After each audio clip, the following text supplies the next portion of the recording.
Years ago, I got my start in talk radio I actually hit the airwaves in October of 1988. I was doing a weekend show in Florida, just on a whim, okay? And it was a great radio station, and they allowed me to ask anything, talk about anything. And the question that I came up with one time, which was the greatest talk radio question ever, was, what's the worst thing you've ever smelled? I'll never forget this. I did it one time. It was 9 o'clock in the morning. It was 9 to noon was the show. So it was right before lunch. And I remember the program director at the time says, you do realize this is radio? I said, yes. And you do realize that you can't smell things on the radio? I said, yes, but people can describe it. And people who are not necessarily the most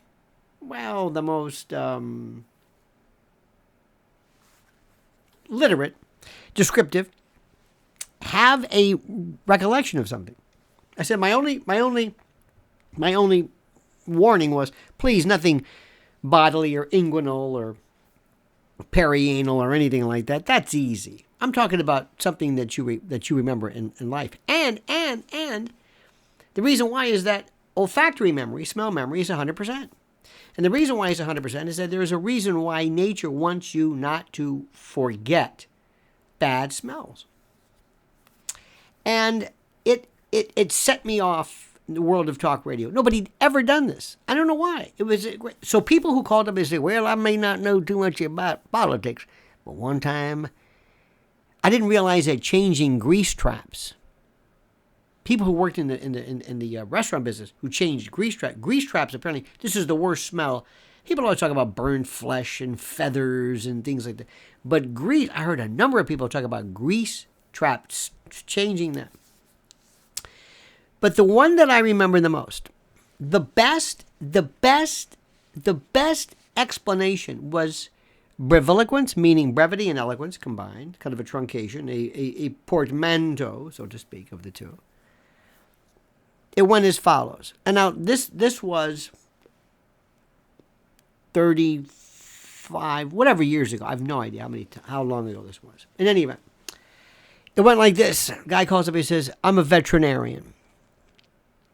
And one day, I got a call. We had to put down a horse. And I always love that term, putting down. Putting down, hey, nag, hey, sway back. Like you hurl insults at them. Old paint. Anyway.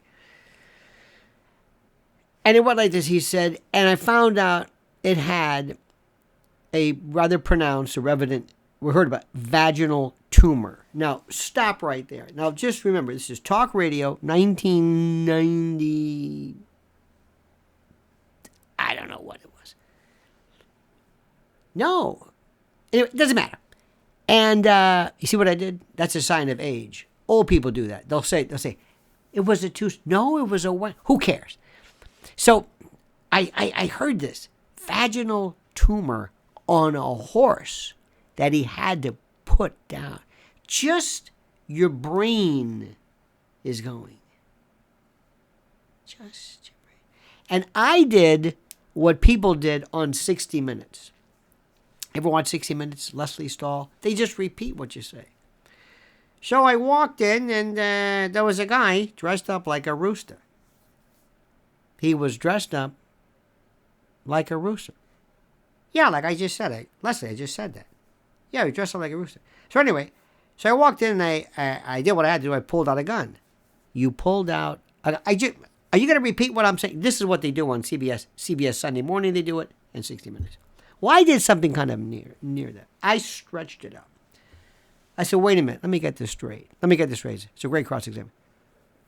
You heard it had a vaginal tumor? Oh, yes. Was it significant? Quite significant. Okay. Significant. Horse. It's got to kill it. It's so bad. Here is the word. This is the word. This is what did it. And it was never anything explicit. He said, I was walking towards the horse. And when I got to about 10 to 15 feet away, it hit me. That was it.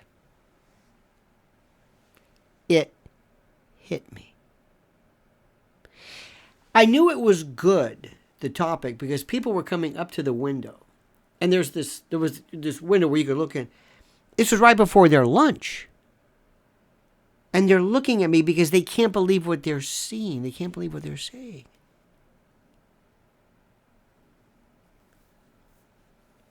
And I never said, what did it smell like? Never. I never said, can you describe it? Never. Because like Hitchcock taught us, let the audience come up with the image, the horror. Let them fill in the blanks. And it hit me. That was it. It was the most beautiful thing in the world. And it was at a time when talk radio was so wonderful. I could tell you a bunch of wonderful stories I heard. In fact, I'm going to do this because I love people who can tell a story. And they say it in a way where it's like people who can tell a joke. It's the economy of words, the perfect sequencing. Quick story like that. I asked one time, and we may do a topic on this, the worst thing you've ever seen. And that's a little bit different. This guy told me, he says, he always wanted to go along for a ride with his friend who was a cop. And I think it was in the New York area. And he said, I want to do a ride along. And he said, no, please. He goes, okay, all right. So they did a ride along, and he signed the waiver and did all this stuff so he could see what's going on. So they got this call. It was an accident. Young kid hit by a car. And he told his friend, you stay here. This is pretty bad. His friend says, oh, no way. No, I got to see it. He goes, no, it's a kid. It's a car accident. It'll freak you out. He goes, even better. He said, okay, but I'm warning you. I said the same thing too. But the first time I saw something like that, it haunted me. He says, oh my God, I know I've got to see it now. So he walked up, kind of parted. And there was the kid on a bike, tipped over, covered with red, like blood-looking substance, and a white. He was amazed. It was this white, gooey. He was trying to figure out, what is this? What is this reaction? What blood and body humors, dura. What is this? Meninges, pick your. And the kid all of a sudden snaps out of it and says, my pie. My mother's going to kill me. He was bringing home a pizza, a pie. And he was fine. It just kind of knocked him out. But it was all over him. He couldn't see the box. But there's this kid covered in red and white goo. And he almost lost it. And then he said, wait a minute. It's okay. It's pizza. Now, here was what was interesting.